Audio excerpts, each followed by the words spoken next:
Okay, so let's get the show going. So welcome everyone to the Geology Career Prep Seminar.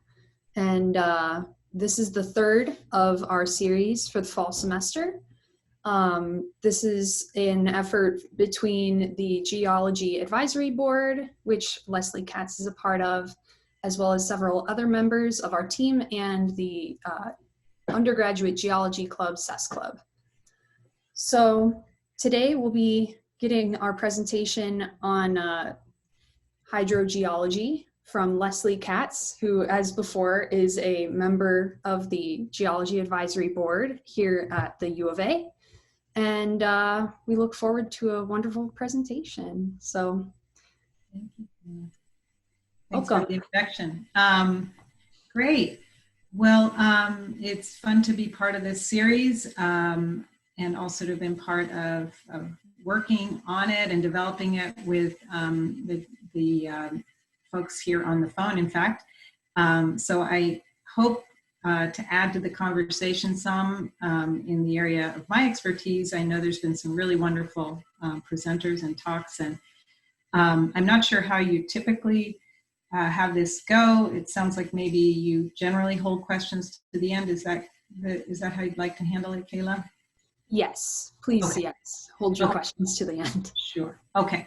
Hopefully there'll be plenty of time. I'll try to save time for that. Obviously, this would have been more fun and comfortable in a live setting, and I know that some of those have occurred. This time, we're grateful for technology that can continue to keep us connected in spite of a pandemic, and also in the middle of election, by the way. So it's a pretty busy time here for all of us. So thanks for joining. So what I was going to go over, and this is kind of partly a standard outline that's been developed. I think it's a reasonably cool one, actually, where I'll first talk a little bit about myself, how I got here, and then what does a career in water resources actually look like. I'm going to use some examples, and really my theme here is kind of how does geology actually matter in water resources, and I'm going to focus on some areas that I particularly work in. There are many more. Then go into kind of what I have learned and recommended next steps, and hopefully then some discussion. So me, I was actually a very late bloomer scientist in many ways. I explored a lot of other ideas before I landed on geology. In fact, I took my first geology class because everybody said it was a really fun science class. So I just took it for that reason, and it ended up being so, which maybe attracted some of y'all to the field as well. So I went on and ended up, I had to take a lot of math and things that I was then behind on, having wandered a little bit, but it all worked out fine. I ended up with my bachelor's from the U of A in Geosciences, and then I was kind of puzzled about where to go, and frankly, and maybe some folks relate to this, I had not actually thought of geosciences as a career. I had thought of it as an exciting science, and then when I started looking around at the careers, I was, for whatever reason, less interested in those careers, at least the traditional ones that I saw in front of me. So I kind of took a year to explore. I had an internship in the planetary science department. And so I was considering between planetary science and hydrology, because I was thinking something urban and something people oriented. So I took a master's level class in each of those, and ended up choosing hydrology and starting and completing my master's in the hydrology department at the U of A. So I'm actually one of the few on the external advisory board for the department that does not have a master's or PhD from the department. I just have the undergrad from Geosciences. I also did some research positions, as I said, planetary science. I also worked at the Water Resources Center, which was cool. Actually funded my master's research. So then I also had an internship at Tucson Water, getting to government. So that ended up becoming, after my internship, they actually hired me. And so I had a very brief part of my professional history was with Tucson Water for about a year, and then Pima County with their wastewater. We were also involved in looking at the landfills and impacts of the landfills on groundwater. And then I was hired actually after being at a meeting where the then owner of Montgomery Associates, Dr. Montgomery, was there and ended up giving me a call, and that was that. So I've been with Montgomery Associates for 31 years. It's a very long time. So what are hydrogeologists interested in?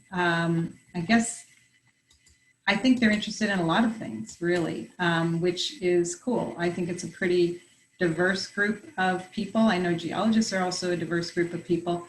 But I think in terms of the field, it offers a lot of options. And so why are people attracted to hydrogeology? They might first off be interested in sustainable water supplies. That's sort of given.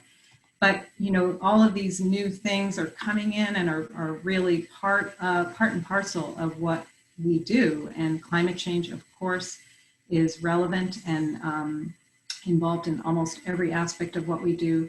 Environmental contamination has become bread and butter for a lot of folks who are in the water resources world, myself included. I do a lot of that work. Urban planning, and that sort of falls into the sustainable water supplies, and really trying to look at the futures, the sustainable future of our urban areas. Research, always a part of what hydrogeologists would be doing. Some folks are more interested in field tools and applications and technology. There's also an aspect of what we do that's directly related to the energy sector, mineral resources. Modeling is key, and that can be from statistical modeling down to our more traditional numerical groundwater flow and transport modeling. And then, of course, water rights, because as supplies become less available, there's more interest and concern about how, you know, competing and overlapping needs. So there's a lot of different ways to enter in, and so our interests are diverse. I think that leads to a diversity in job opportunities as well.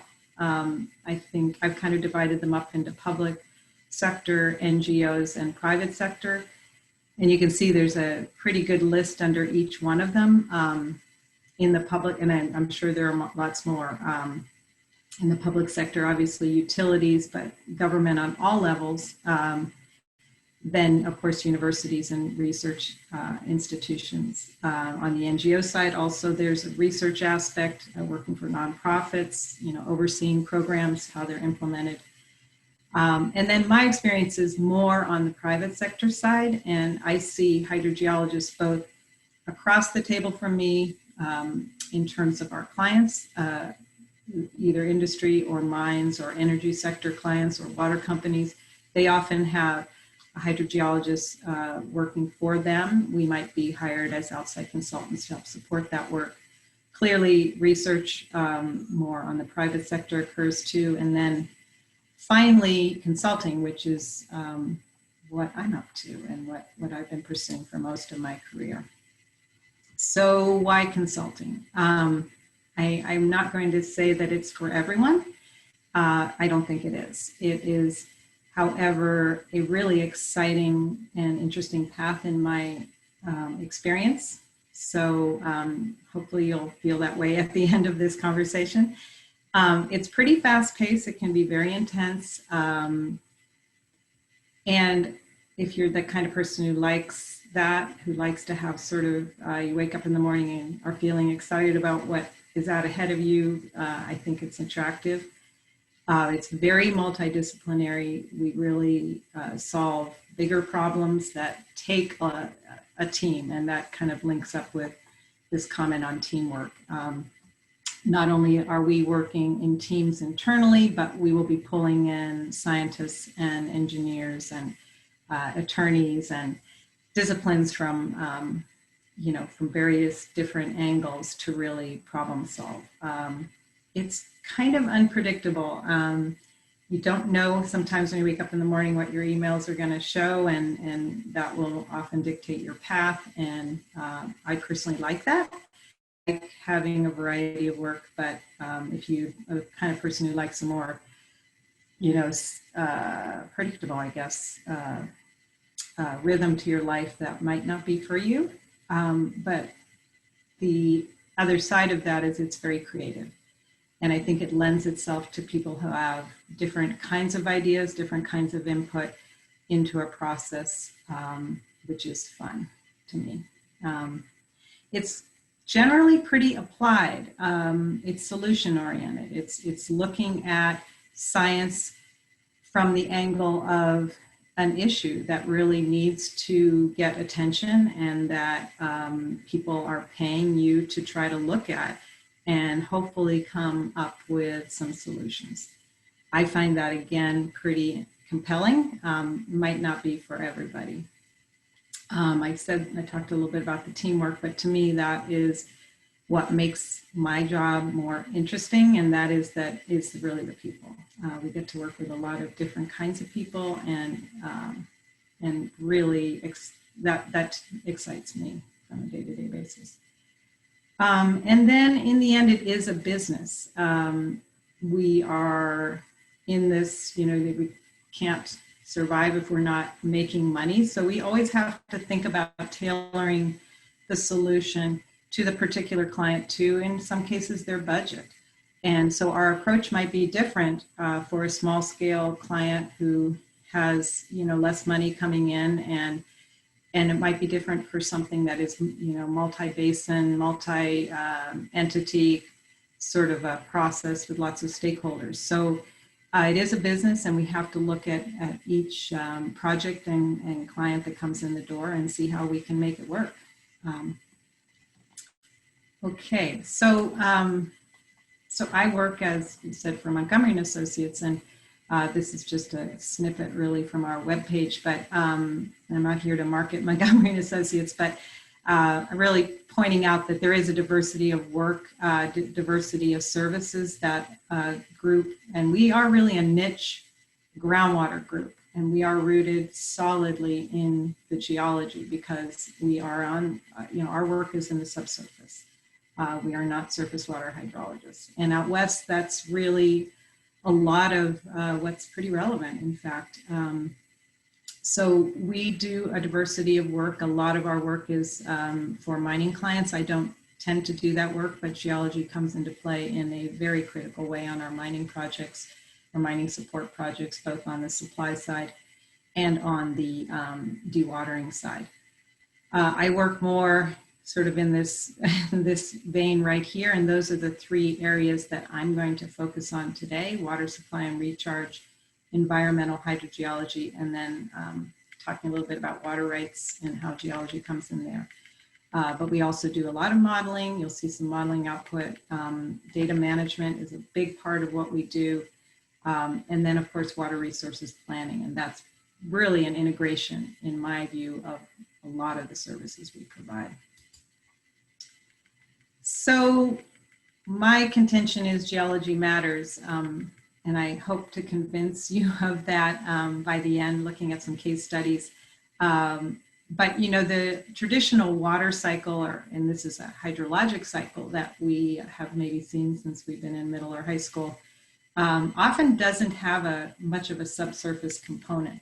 It really looks like an above ground cycle. And I was kind of excited to find this one because it actually alluded to, once we get the precipitation out of the clouds, we're actually infiltrating that water, it's percolating down, it's recharging the groundwater system, and that groundwater then discharges, can discharge to streams and feed, through an alluvial system and feed rivers. And then, of course, we get the cycle back up, which is evaporation and transpiration.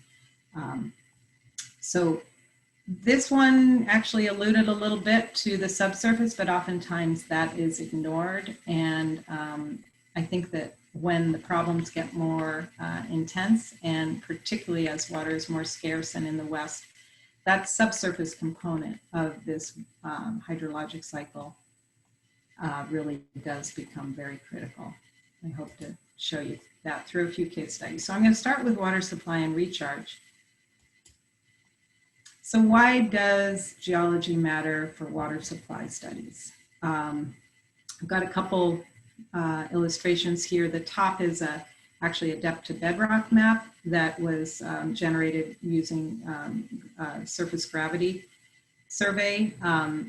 And below is the diagram below on the is actually putting output of that kind into a geologic model, in this case leapfrog. So why does geology come to play? Well, as you can see up here, these blue colors along the axis of the basin are the deepest part of the aquifer, and that's often the case, particularly in our basin and range province, and the same with the diagram below. But you can see that that using more advanced tools, we've actually identified that the depth to bedrock really narrows pretty swiftly as you migrate away from that axis of the basin. So it's going to be important, again, on the sustainability of our water supplies to understand the geology, to understand what is the depth to bedrock, where are those lateral boundaries where the aquifer effectively really ends, and then very importantly on the sustainability side, what does our natural recharge look like? And by and large, natural recharge is coming from mountain fronts, it's coming from springs, it's coming from faults. These are all guided or really dictated by the geologic system. So the understanding of the geology becomes more and more important as the complexity of the problems we're trying to solve become. So what do we do when we approach a water supply problem? Well, we want to understand the geologic framework, and we always start with data. In this case, we're showing, I'm showing wells, and so this would by and large be lithologic data collected from well logs, from drilling and logging and discerning where contacts are and identifying the properties of those materials. We then might migrate that, as we did over here, into a geologic model where we're trying to connect the dots between all of those data sets and trying to get a three-dimensional view, because this is a three-dimensional problem we're trying to solve. So that is, as we build that, we call that our conceptual model. We then add on water flow, and let's see if I can do that. I thought it was, maybe it's our next, yeah, there you go. You can see that in this case, we have a bedrock mountain front, and our upper two basin fill units, we've got groundwater moving from recharge areas out to the east towards discharge to the west. Well, we have a mountain front, and water can't run into mountain fronts. So we then have developed through our collecting data from these wells and understanding that we actually have a region here, and again, governed by geology, where those finer grained sediments that occupy the center of the basin are pinching out as we approach the margin. So we've got coarser, shallow sediments in contact with deeper coarse sediments as well in the aquifer. We've got downward vertical gradients, we've got pressure driving that flow down. And so we have a flow system that migrates water from shallow to deep units. And that's critical because, again, this deep unit is a water supply for the population in this area. So we want to understand how water is migrating into that unit and recharging that unit. And geology in this case is extremely critical to that picture. So here we have actually some output, or input in this case, I should say, from a model, a three-dimensional groundwater model, groundwater flow model. And this is actually of the Pinal AMA. These are models that are developed by Arizona Department of Water Resources. And what I was trying to show with this is that it's complicated, and I don't expect anyone to look at this in any great depth. But generally, if you look at these diagrams, you're seeing a lot of variety in color, and you're seeing some cooler colors, the blues, and you're seeing some hotter colors, the reds. So hydraulic conductivity, which is really a term that I think is most easily thought of as permeability. It's the how readily water flows through a geologic material. And in this case, we're talking about basin fill sediments, by and large. It's going to be governed by the geologic properties, really. So the ability for water to flow through this porous medium is going to be governed by all the things that we understand as geologists. It's going to be porosity, it's going to be density, the compaction of the sediments with depth. Is that pore space filled? Is it cemented? What kind of depositional environment was it? And then if it's a hard rock, what is the fracture density or orientation? All of these things are going to govern how readily water flows through that medium, and then also how much water is actually in storage. So if we look at these diagrams, these are 3 layers in a 3-layer model. The uppermost, you can see we have a lot more of those hotter colors. These are more permeable sediments. And as we get deeper, we're seeing more and more cool colors. So these are the effects as we understand them. Generally, as we're going to go deeper into the system, we're going to get more compaction. We're going to get more cementation. So these are, again, all geologic principles. The other thing we notice is we're getting a lot more warm colors on the edges of these basins, even as we go down. As we go to the center of these, we're finding more cool colors. That also is an understanding we take away from the geology, which is we're often seeing in these basin and range areas where the fine-grained sediments are going to be occupying the centers of these basins, in some cases maybe a paleo lake deposit that would, again, be straight from our understanding of the geologic environment. And then finally, in the shallow system, this is the Gila River. So understanding that we have not only the active river channel, but the paleo channel along that has historically the area over which that stream has migrated, we're going to expect higher permeability, or in our terminology, higher hydraulic conductivity along that zone. So in all ways here, the geology has really laid the framework for the groundwater system and for its migration. What about hard rock aquifers? I think we're most familiar in southern Arizona with the basin fill type aquifers, but northern Arizona, the primary aquifer in Flagstaff and other parts of northern Arizona is the Coconino Sandstone aquifer. So it's a hard rock aquifer, Permian age. And you can see in this little sample here, doesn't look like it has a lot of open pore space really. And it does have some, and we call that primary permeability, which is just the overall pore space available in a rock.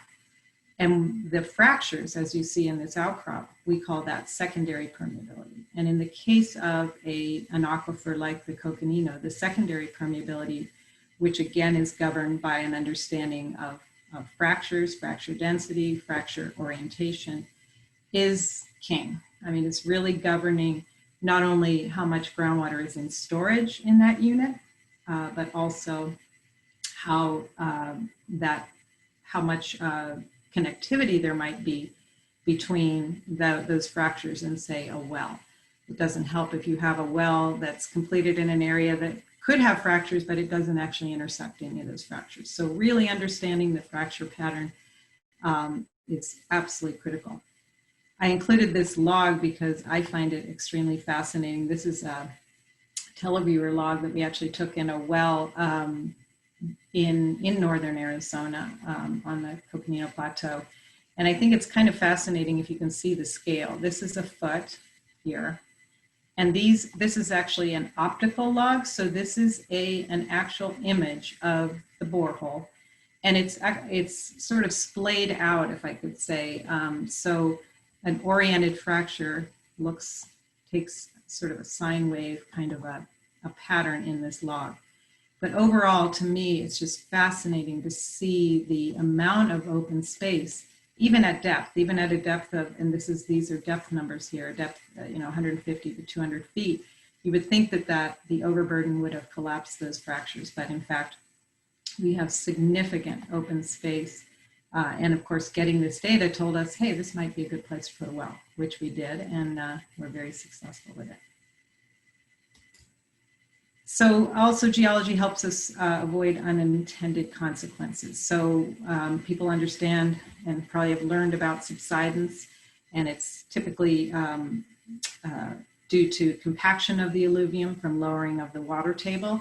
So understanding the sequence of sediments. So we have sand and gravels that are interbedded with clays and silts.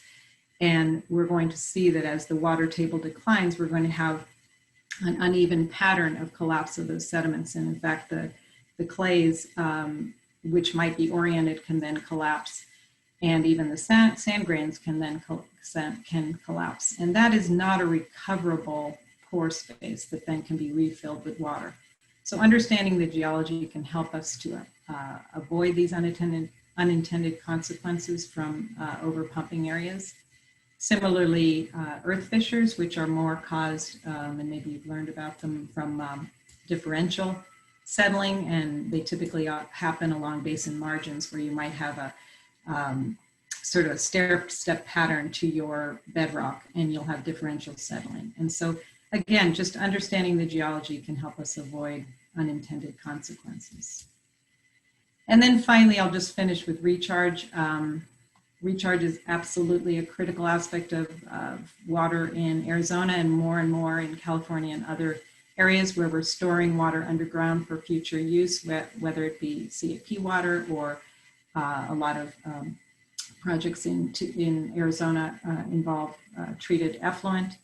So again, the name of the game is to get the water to the aquifer. So if it sits up on a perch layer, or even more critically, if there is more of a continuous clay layer that, or a sequence of clay layers that can impede that vertical movement, we're really not going to be successful with our recharge projects, because in the end, we want to recover that water in the subsurface. So we got to get it down there. So these are important needs for geologic characterization in the design of the project. So I'm going to go into water rights and try to keep moving along so I can make sure we keep time for questions.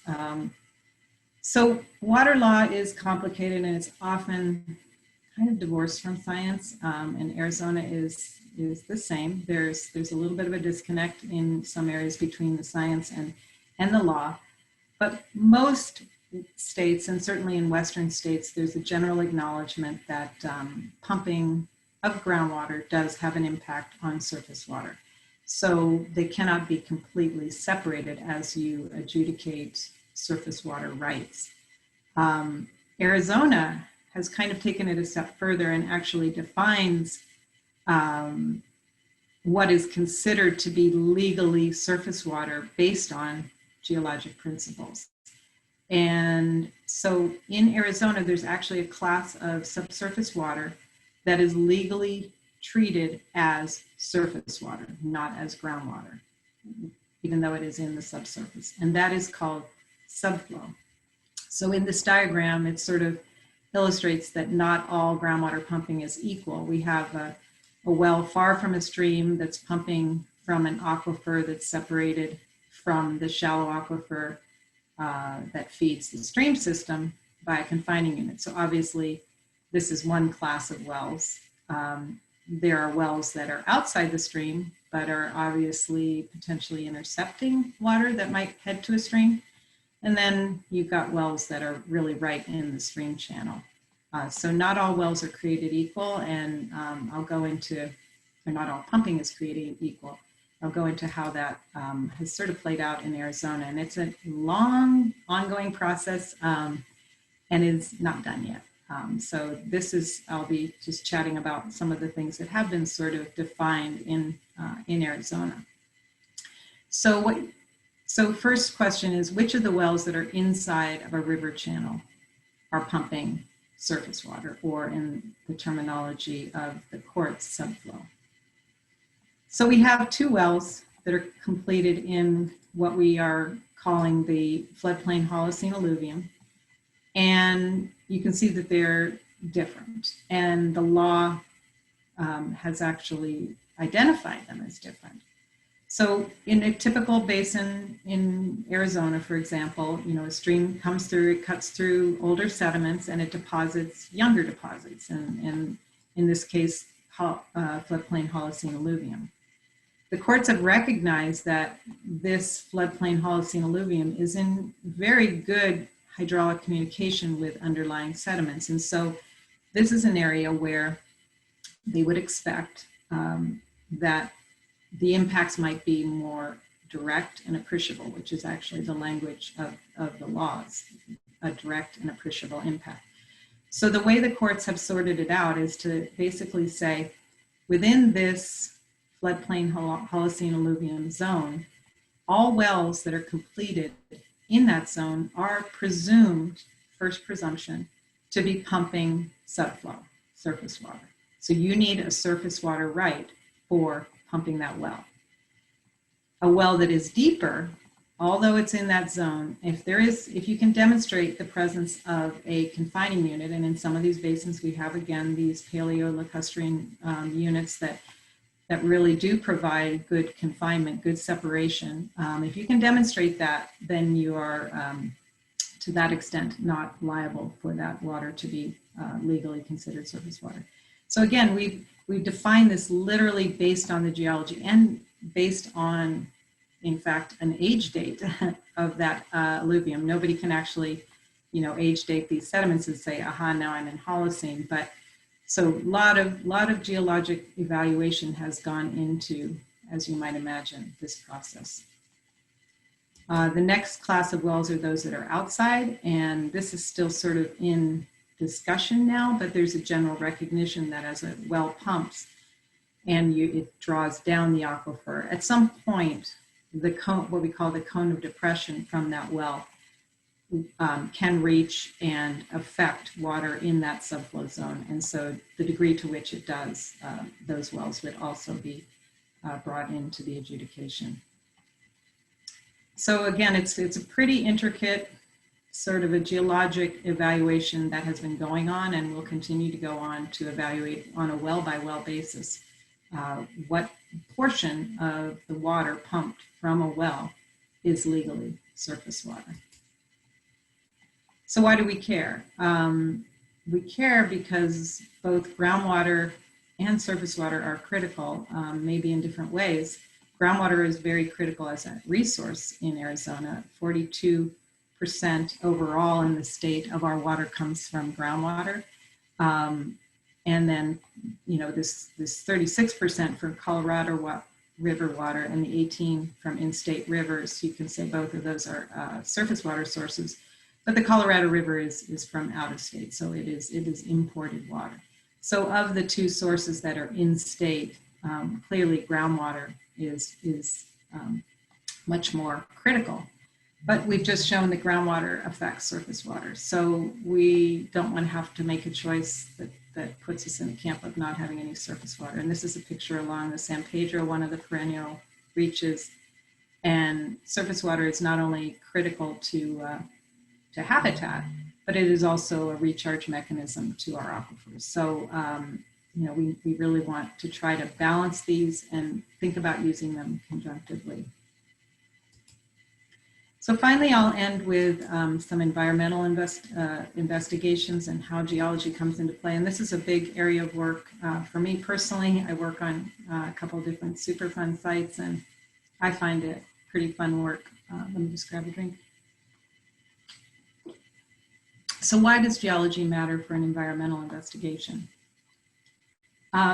There are a lot of ways it does. Clearly, preferential flow paths for plume migration are going to be dictated by those geologic properties of the sediments. And this is meant to show just sort of the heterogeneous distribution of contaminants in a complex geologic setting. So the darker colors here are higher concentrations. The cooler colors are are lower concentrations, and it's not going to be homogeneous because, again, the medium through which that contaminant is migrating is not homogeneous. So understanding the heterogeneities is going to help us understand what the preferential pathways are, also what our strategies might be for capturing those plumes. And then in the case of where there may be fine-grained sediments or even fractures at times, you can have recalcitrant mass that is sort of stuck in dead-end pore spaces that is really difficult to get out. And those are the lingering issues at a lot of the Superfund sites in our country, in fact. So what do we mean by preferential flow paths? And this is actually a 1936 historical image in the Tucson Basin. And you can just barely see the outline of what is, well, here, maybe this is easier, the airport. These are the runways. This is the current Raytheon facility, was Hughes at the time. Here's the airport. This is, you can see the freeway going on here. So this is in 1936 before any of this was built. And for this project, we actually pulled up this old image to help us to sort of think about first principles with respect to what we might anticipate in the way of how the coarser grained portions of the subsurface sediments would potentially be connected. So you can imagine we're putting in wells and dotting these areas with lithologic information, but how do we connect those dots, and what does the underlying geology tell us about how we should connect these? And in this case, what we're seeing here is sort of these dark lineaments, and this is actually due to vegetation along these channel deposits that are part of the Cienega fan, which is off to the southeast. So in understanding that those features have a three-dimensional aspect of them, we can take that understanding forward as we move into our subsurface investigations and think about how we might be looking at a northwest orientation to some of these deposits in preferential pathways. And indeed, that's what we find. Back to our color coding here, the very coarse sediments, which we are attributing to be part of that, those Cienega fan deposits, which are surrounded by much finer grained sediments and carved into them, do have this sort of northwest orientation. And what we're seeing is that, and this is actually some input to our models, and these ended up being populating our groundwater model, that the plume is following that same lineament. So it really helps us as we're thinking about where do you put in that next well, where do you put in even an extraction well to capture and contain that plume. Understanding the geology and the preferential flows is really critical. And in fact, there's a whole science around it called environmental sequence stratigraphy that's developing.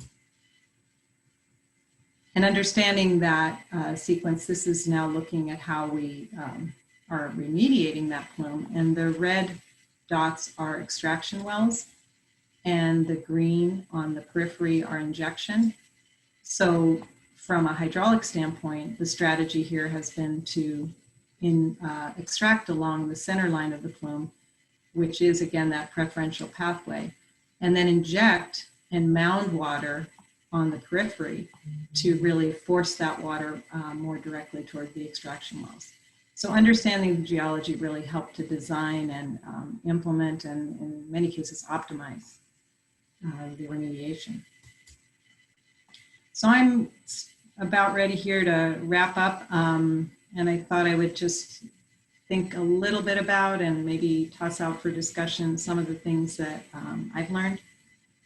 So what are the skills for success that I can identify? And I'm sure there are many others, but clearly education is a foundation, and understanding and learning more about the technical tools and keeping up on those is critical. But I think some of these other things might actually come in many ways, and particularly in consulting, to be almost more critical. This groundwork is absolutely important. But I think I would really stress communication, understanding how to connect with people, how to write, how to speak publicly, and how to communicate what you are learning and seeing and the solutions you're developing to a diverse audience is absolutely important, because in the end, the product that we are delivering is not going to be able to be used effectively if it is not well understood. So I think communication is key. Relationships, absolutely. Networking and just learning to get along with a lot of different kinds of people. I think this work-life balance is something that I have learned through time, and I hope to continue to model for other folks in our company. I think it's something that can get away from us and is really not beneficial to us personally, or and doesn't end up helping us be more successful in our careers. So I think having a healthy work-life balance and really taking care of ourselves, I guess, is where I'd end up there. And then just going at everything with a problem-solving attitude, with a real eye towards how can this be made better? How can we see the most effective and efficient and maybe no winners and losers kind of approach to problems. And then just a few recommended steps. If you really are thinking about a career in water resources, do some more research, network with people who are in the field, ask them questions, see if it seems like it's a good fit for you. And really think about where you want to live and how you want to live. When I was making my choice between hydrology and planetary science, I started thinking about wanting to have control over where I lived and realizing that planetary science might kind of narrow what my options were. So kind of tossing those ideas out. Maybe take a class. You're at a wonderful institution that has just a range of different classes in a range of different departments. So that's what I did. I would recommend it. Think about some classes you could take. And then maybe get some experience in it. It could be an internship. It could be a research assistantship. It could actually just be an entry-level job somewhere where you're out in the field and you're just getting a feel for what it looks like to be a hydrogeologist. And then dive in. That would be my advice. And with that, I will open up to questions. And thank you for listening. So one of the questions in the chat is, what type of models do you use for hydraulic modeling? So there are lots of different models. We often use ModFlow because it appears to be more widely accepted. It's an open source code. So agencies certainly like it and clients like it for that reason. But I'm not myself a modeler, but I do know we use lots of different codes. And there are transport overlays to those. On the geologic modeling side, we've been focusing on Leapfrog and found it to be an incredibly useful tool. It actually integrates really well with our groundwater models, and you can produce output that goes directly into the groundwater models. And then you can kind of go back and forth too, because you get more data, you then fill it back in your geologic model and revise your interpolations and your outputs. So those are some of the tools that we use, but I do know there are lots of others. We also do some stochastic modeling, kind of a multi-modeling approach where you're not honing in on one solution. Type Array at the hydrology department is a component of those, and it helps you not to kind of unilaterally come up with a scenario, and allows you to run multiple scenarios and then look at the statistical probability of one or more of those being true. I hope that answers the question. Do you find yourself doing much field work, or is it mostly making maps, writing reports in the office? That's a good question. It's a really a big mix for people, and I started out 100% in the field, and I think a lot of people start out maybe 60 to 80% in the field in our company. Not always. I think it's a great background to have, and some people continue. Some of our senior folks are still out in the field, and I think it's really based on interests and skills. the field can be downtown Scottsdale, or the field can be, you know, a remote mining site, and could be up in the Andes where we have folks that are, you know, having to go through lots of hoops and, you know, in high elevation areas to do that work. So it can look very different. But I personally am not now engaged in field work, though I would do a field visit. So it really varies, and I think it can go any way for a person based on their interest and skills.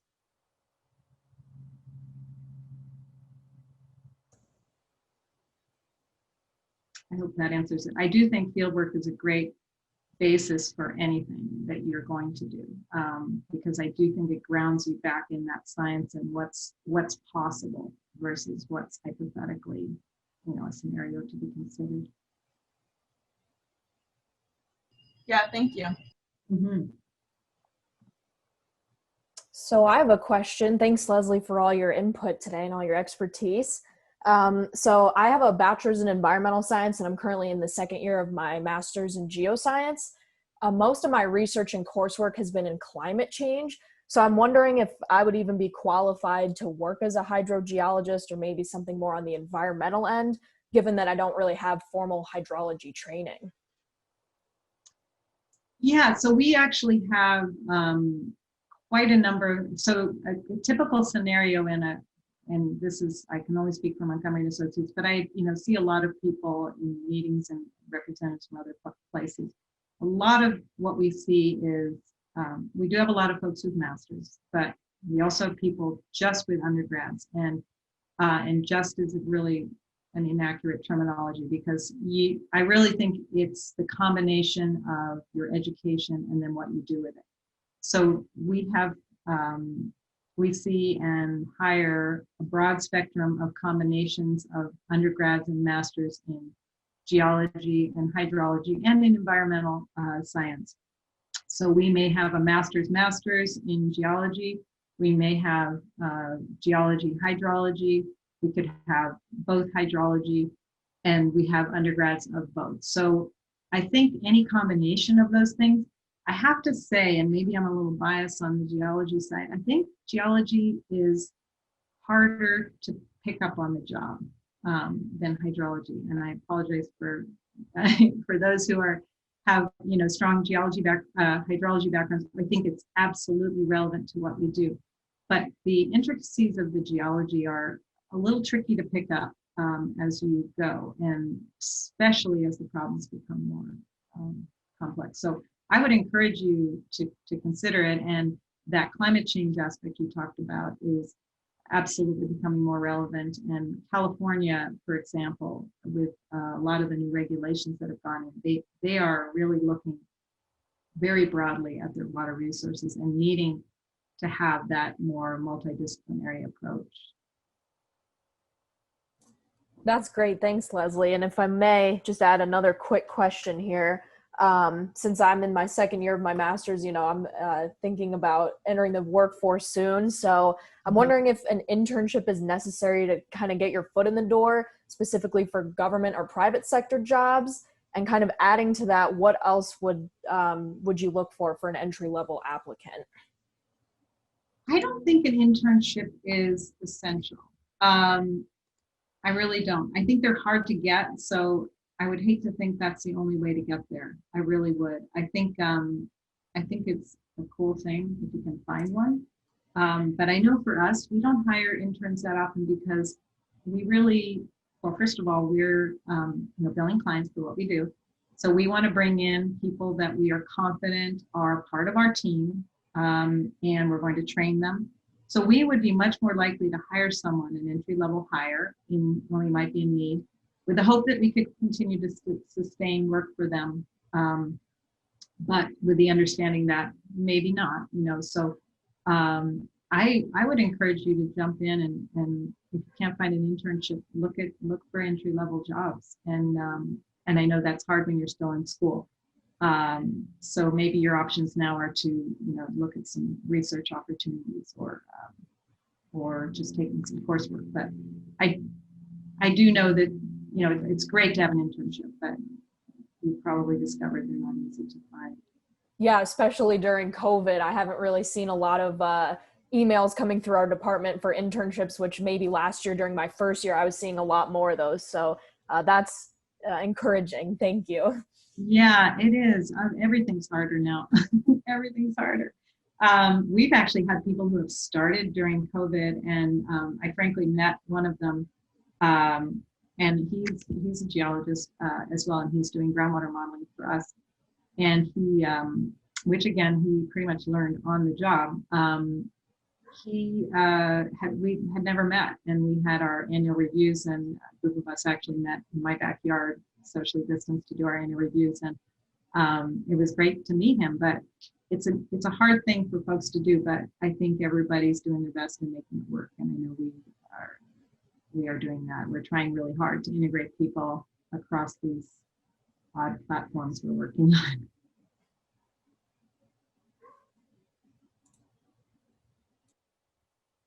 Any other questions? I think we have time for one more, and then we gotta close out. Okay. I have a question about this is something I think a lot about, like especially with the private sector, is like people with PhDs considered sometimes like they've maybe gone too specialized when like applying for those jobs. Like I'm just wondering how like those applicants are considered. That's a really good question. I think that's changing a lot. I know when I came in, master's was sort of, the icing on the cake kind of thing. There were people coming in with undergrads, but boy, oh, you have a master's, that's awesome.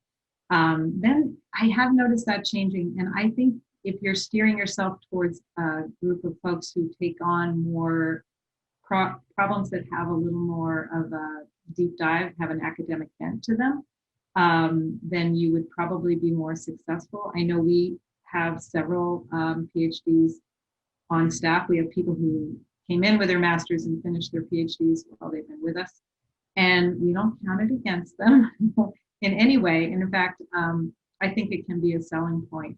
I just got an email from an attorney who wants to consider hiring us for an issue. And he said, I want a PhD hydrogeologist. And I'm about to write him back and say, well, we have some PhDs, but we have a lot of hydrogeologists who are experienced. So some people really do like that. So maybe steering yourself towards a group that does do a little more more technical work.